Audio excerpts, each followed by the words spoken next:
Today, the city announced its plans to use the Missouri River as a second water source. Lincoln's Water Advisory Council says the Missouri River solution was the safest and most reliable way to get more water. Channel 8's Matthew Mittleider has more details in our top story tonight.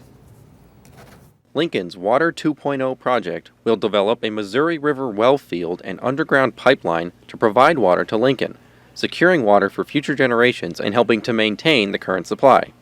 Mayor Lyrian Gaylor Baird said she's been working for the past 9 months with the Water Advisory Council, which is made up of water experts and business leaders in Lincoln, on an analysis to determine the best new source. Like the Advisory Council, I believe the Missouri River wellfield alternative is the best option to secure our second water source and the best investment to secure Lincoln's future. I'm confident this route will lead the way to continued water independence and economic prosperity. Right now, Lincoln gets its water from wells in the Platte River near Ashland, and water usage is actually down about 30% since the 1980s due to water conservation and environmental awareness. However, officials say the need will increase over the next several decades as the population continues to grow and the environment changes. They say the project will also help Lincoln to manage emergencies such as the 2019 flooding, which damaged the Platte River's wells.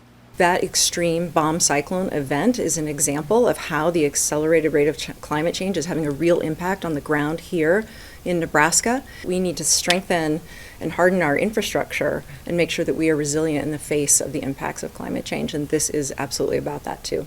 Construction of the project is expected to be completed over the next 25 years until 2048, and the mayor said this is one of the biggest projects Lincoln has undertaken.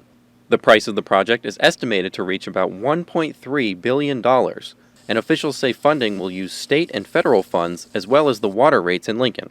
They went into what is the current market, what are the current supply chain issues, what are current projects similar to this across the nation costing, and so all of that was taken into consideration. The good thing is we do have some time, that's why we're starting now, so we can plan.